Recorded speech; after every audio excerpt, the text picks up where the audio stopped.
Sneaker culture has come a long way since its inception. You have the Chucks that dominated at the start of the 20th century. You have the rise of different Puma and Adidas shoes that became popular throughout the 60s, 70s, and 80s. And even in the Far East, you have Asics who are creating sneaker history. But today, I want to talk about a shoe that many regard as their introduction into the current sneaker culture that is raging, and which was also my introduction into this wave. A shoe that really sparkled a golden age for sneakers as more than just shoes you wear, and the shoe I'm talking about is of course the Air Jordan 1. During the 1980s, Nike wanted to get into the basketball business. They already had a good grasp of running and other sports, and basketball seemed like a natural next step for them. And that's why they had their eyes on a new rookie that just finished his years at North Carolina University, and that rookie was named Michael Jordan. Now, Nike wasn't Jordan's first pick though when it came to a sponsor. He initially wanted to get picked up by Converse since they had a good hold of the market, and Jordan's coach during university had given him and his players Converse shoes to play in. So Jordan was familiar with the shoes and he liked them. But Converse shot him down due to them already having their hands full with their other stars like Larry Bird, Magic Johnson, and Dr. J. Jordan's next wish was Adidas, and they did give him an offer, yes, but during this time in history, an endorsement deal wasn't as good as they are today, and this is good for us because if Jordan had signed with Adidas right away, we may never have gotten our legendary shoe. Now, Jordan had one final offer, and this was from Nike, and they knew that they had to offer him something big if they wanted to sign Jordan.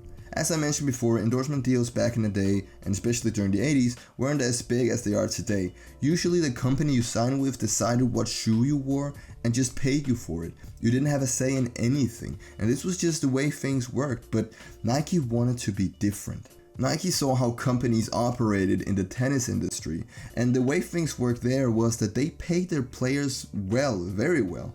And they also gave them their very own shoe. And this was not just a modified shoe of one they already had in production, but one that they could call their very own. So that was what Nike offered Jordan. They offered him $500,000 for 5 years and his very own shoe. Now, this may seem like a no-brainer today, but back then it was unheard of, at least in basketball. And after some negotiations with Adidas where Jordan asked if they could match this, which they couldn't, Jordan signed with Nike, and thus began the creation of the Air Jordan brand as we know it. It's worth to note that Jordan's contract wasn't without demands. In the contract, Nike had put in a clause that said that they could terminate their contract early if Jordan didn't achieve one of the 3 things that was listed. He had to become Rookie of the Year, average 20 points per game, or become an NBA All-Star.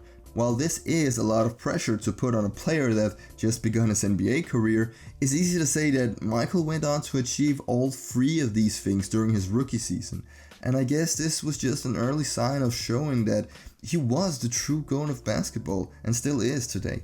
Now, let's take a step away from Jordan for a bit and talk about another important guy when it comes to the Jordan 1, and that guy is Peter Moore. Now, Peter Moore was the initial designer behind the Jordan 1, and remember, Nike had given Jordan free range to create any kind of shoe that he wanted, and Moore was the guy to fulfill those wishes.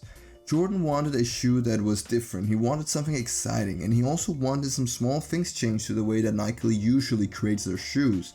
Now, Moore did all of this, mind you, and created the Jordan 1 for Michael. And what was Michael's initial reaction to his very first shoe, you ask? Well, to be honest, he hated it. I mean, it's funny looking back at it now, but according to sources, Michael's initial reaction to the Jordan 1 was, and I quote, "I'm not wearing this shoe, I'll look like a clown." But he eventually grew to like the shoe, and I think I'm speaking for all of us when I say thank God he did. Now, let's talk about the famous legend that regards the Jordan 1. It is a well-known story throughout the sneaker community, but in case you haven't heard it, I'll tell it right now. The story goes like this. After Jordan signed with Nike and received his shoes, he got them in the Chicago Bulls color, which is red and black. And as he later got onto the court and played an official NBA game, Jordan got fined $5,000 for breaking the NBA's rules. The rule that the NBA was referring to was their policy on player uniform regulations that states that a shoe has to be at least 51% white. The shoe Jordan was wearing obviously didn't live up to this rule, and therefore he was fined. But, and this is a big but, Nike saw this as an opportunity to market their new shoe, which resulted in this famous commercial.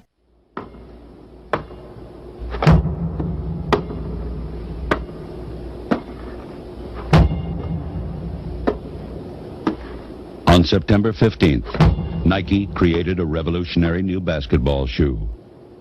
On October 18th, the NBA threw them out of the game. Fortunately, the NBA can't stop you from wearing them. Air Jordans from Nike. The NBA banned Jordan's shoes, but despite this, Nike told Jordan to keep wearing them because Nike would happily keep paying Jordan's fines because they made more money on the campaign and the hype regarding Jordan 1 bread anyway. Or at least that's how the legend goes, because in truth the story may be a bit different.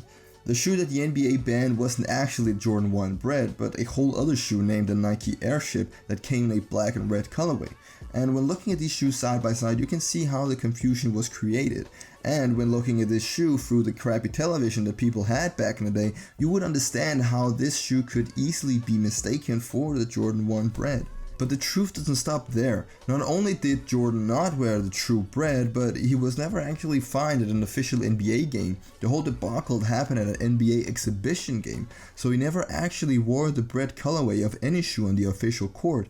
And to add insult to injury, there has never actually been a confirmation of Jordan ever being fined $5,000 at any point during his rookie year. Now, if you've never heard this side of the story, you may be a bit confused to what is actually the truth, but I would gladly tell you why the second story may actually be the real truth. The reason why Jordan wore the Airship was because the Jordan 1 wasn't actually ready until November, and Jordan began his career around October. And I guess the people at Nike didn't think it would be a big deal if he got a black and red Airship to play in. Another fact that backs the other story up is that when you look at pictures from the 84-85 season, you only see Jordan play in the Chicago 1 colorway. The only picture of him actually wearing the original 1 breast was during the 85 Slam Dunk contest. And even during this clear instance of breaking the rules, Jordan wasn't fined either because, as you can see in the picture, Nike merely got a warning. So besides this, Jordan or Nike never received anything from the NBA, and that's why there has never been a confirmed fine of any kind. So what's the truth? Well, the thing I find funny about the whole situation is that Nike has never officially gone out and confirmed that the legend was false. I mean, even to this day, they had never given an official explanation on what happened behind the scenes with the Jordan 1. And personally, if I was Nike, I wouldn't do it either because, I mean, it's just too good of a story, you know? And I mean, even though it may just have been a marketing ploy, I think it's one of the best marketing ploys in sneaker history, definitely. And why go out and ruin that? Even if it is just a lie, I mean, it gives a cool story to a cool shoe, and in the end, I'm okay with that. And I think many other people are too. I don't think that I need to say that even when the Air Jordan 1 first came out, it was a huge success. As quickly as people was buying them, Nike was restocking them. And even the initial price point of a Jordan 1 back then was $65, which was a lot of money to shell out for a shoe back then. And it's actually funny because when you account for inflation, the price of a Jordan 1 has barely changed even though the shoe came out almost 35 years ago. But anyway, this way of doing business led to the infamous restocking incident of 1985, which was that retailers had way too many Jordan 1s sitting on shelves, and I mean, who can blame them? During 1985, Nike released 13 different Jordans, including the Bread, the Royal, the Shadow, the Carolina, and the whole metallic pack. So I mean, it's understandable that they weren't able to move those shoes fast enough. This resulted in the Jordan 1 taking a huge dip in price, all the way down to around $20, and still sitting at that price. And let me just take a moment to tell you how insane this was. Even when you account for inflation, $20 back then was $46.67. You could have gotten an original 85 Jordan 1 in any colorway for around $50. I had to take a moment from writing this script to just gather myself because this is insane. $50. I mean, can you imagine going in with the same amount of money that you pay for a regular GR Jordan 1 today and coming out of the store with not only a Bread, but a Chicago, and just because you can, a Carolina too, and still have money left? And this is first edition, mind you. I mean, it's just insane. This just has me baffled, to be honest, but the low price of the Jordan actually has some unintended benefits for the sneaker community, because this resulted in skateboarders actually beginning to enter the scene and beginning to buy Jordans due to their better quality over the canvas shoes that they usually wore. And if you want to learn more what this meant for one particular skater in question, you can find a video I did on him here. This infamous restock of 85 is the reason why you can actually easily find a pair of 85 Jordans today, because retailers more or less packed them away when the shoes weren't selling and just forgot about them. Now, this doesn't however mean that a pair of 85 Jordans is cheap. As of right now, a pair can fetch you anywhere from $3,000 to $35,000 depending on the condition, and due to the fact that these shoes are almost 35 years old at this point, they're barely holding together anymore, so you can't even wear them. But then again, who in their right mind would wear a shoe that costs $35,000? Now, it's time to move away from history a bit and talk about the shoe itself. And I mean, where even to begin? The Jordan 1 comes in a synthetic leather upper alongside an air unit incorporated rubber sole, and also features the iconic swoosh on the side and other smaller details. I know that Tinker Hatfield is seen as the father of the Jordan silhouette, and while I do love Tinker's design, this silhouette by Peter Moore is just perfect in my opinion. It may just be the hype and the long story regarding this shoe, but I don't think that I would have wanted the Jordan 1 to look any different than this. And to think that Jordan actually initially hated this shoe to begin with. I'm happy that he came around to loving it, because this is one of the best high top sneakers out there. And as if with any other Jordan, you don't only get the Jordan 1 in the OG Bred colorway. As I mentioned before, Jordan Brand released other amazing OG colorways, and they just kept getting better, at least in my opinion.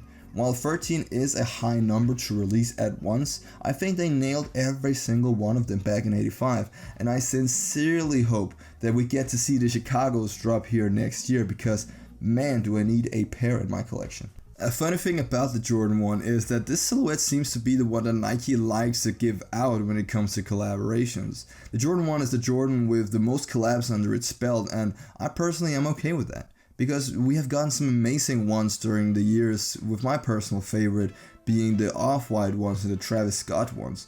It's just a shame that I would need to sell my kidneys to just afford one pair. And now we're at my favorite part in the video, where I get to talk about my own opinion on these shoes, and well, you can easily say that I love this shoe. The Jordan 1 is my favorite Jordan out of all the silhouettes, and I personally think that they nailed it the first time. Now again, it's not because I don't respect what Tinker did for the brand. I personally think that he is the reason why the Jordan brand became as big as it did. But to me, this is the best Jordan out there, and it is easily one of the best high top sneakers of all time. And I don't know if we will ever get a shoe with this much hype and this much history behind it ever again. It's actually a bit sad, because I would have loved to have been a part of that history. Following Jordan, watching as the one shoe got revealed after the other, and just holding it and wearing it, and knowing full well that the GOAT himself wore the exact same model when he did his magic on the court. I know that most people look down on the Air Jordan brands today on what they've become, and to be honest, if it wasn't for the retros, I don't think they would be as big in the sneaker industry as they are today. But this just goes to show how important these shoes really are, and I'm just happy that I can live in a time where I, with a little bit of patience, can go buy the shoes that made the sneaker culture into what it is today. That's all I had for you folks. I hope you enjoyed the video, and leave a like if you did so, and tell me about your opinion on the Air Jordan 1. I'm SneakerKlev, and I'll see you in the next video.